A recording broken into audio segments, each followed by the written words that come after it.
اچھا صاحب ایک اور بات یہ کہا جا رہا ہے کہ ظاہر ہے کہ پاورٹی ایلیویشن جو ہے کم آمدنی کے لوگوں کی مدد کرنا حکومت کی ذمہ داری ہوتی ہے، اور اس کے نام پر جو ہے ہمارے یہاں بے نظیر انکم سپورٹ پروگرام چل رہا ہے.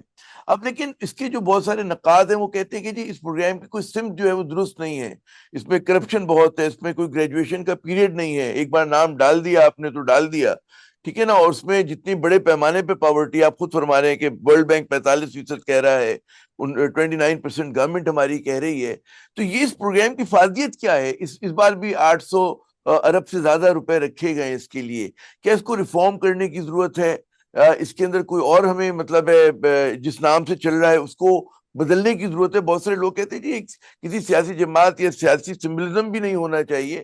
برطانیہ میں چلتا ہے، وہ چرچل کے نام پہ نہیں ہے، مارگریٹ تھیچر کے نام پہ نہیں ہے، کسی لیبر یا کنزرویٹو کے لیڈر کے نام پہ نہیں چل رہا ہے، وہ ایک نیوٹرل نام پہ چل رہا ہے. تو کیا کہیں گے اس کے اوپر آپ؟ جی دیکھیں عامر صاحب، یہ آپ کو حیرانگی ہوگی کہ یہ سسٹم مشرف صاحب کے آخری دنوں میں بنا تھا، کیونکہ جو as a social security net جسے کہتے ہیں، جی جی جی اور اس وقت اس کا نام نیشنل انکم سپورٹ پروگرام تھا، NISP. بالکل اچھا 1-2 مہینے مشرف گورنمنٹ کے گرنے سے پہلے یہ ان ایکشن آیا تھا. اچھا تو اس کے بعد جب پیپلز پارٹی کی گورنمنٹ آئی تو انہوں نے اس کا نام NISP سے بدل کے BISP رکھا. اور اچھا اس کے بعد جب عمران خان صاحب آئے تو انہوں نے اس نام کو احساس ہو گیا. جو خاص پروگرام ہو گیا، تو اب وہ BISP واپس آ گیا.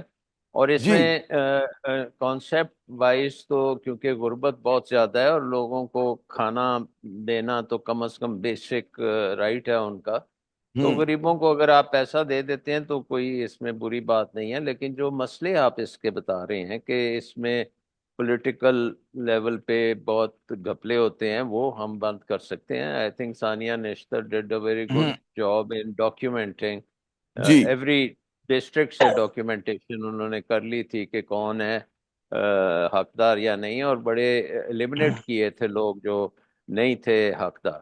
لیکن سب سے بڑی بات یہ ہے کہ یہ تو سوشل سیکیورٹی نیٹ ہے. اصل چیز یہ ہے کہ عوام کو اگر آپ نے اپنے پاؤں پہ کھڑا کرنا ہے تو اکنامک گروتھ کرنی پڑے گی. ہمیں جو جابس کی ہم بات کر رہے تھے، جابس کریٹ کرنے پڑیں گی تاکہ لوگوں کو جابس ملیں اور پھر وہ اس پروگرام میں نہ رہیں. اور یہی پیسہ پھر ہم ان کی اور اسکلز ڈیولپمنٹ پہ اور دوسری چیزوں پہ لگا سکتے ہیں. سو آئی تھنک کہ اس میں ریفارمس کی ڈیفینیٹلی ضرورت ہے.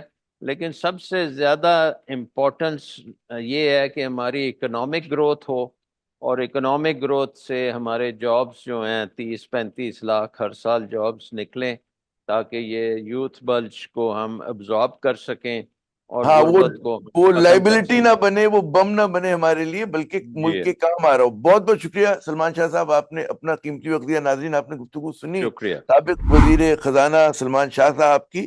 تو مسئلہ وہی ہے کہ جی اس ملک میں اصلاحات نہیں ہوتی ہیں. بڑے بڑے کہتے ہیں بلند و بانگ دعوے کیے جاتے ہیں، لیکن جب عمل کا وقت آتا ہے تمہاری حکمران اشرافیہ جو ہے وہ جھجک جاتی ہے. وہ اپنے پرکس اینڈ پریولیجز جو ہے وہ شیئر نہیں کرنا چاہتی عوام کے ساتھ. اور یہی وجہ ہے کہ ہماری معیشت بجائے اس کی کہ اپنے پیروں پہ کھڑی ہو، وہ بد سے بدتر ہو رہی ہے، اور اس کی قیمت جو ہے وہ عام پاکستانی چکا رہا ہے. حکومت کہتی ہے کہ جی استحکام آ رہا ہے، لیکن وہ استحکام آ رہا ہے حکمراں اشرافیہ کی معیشت میں. جو ہماری عام پاکستانی کی معیشت ہے وہ عدم استحکام کا شکار ہے. عامر صاحب کو اجازت، خدا حافظ. For more updates, subscribe now and press bell icon.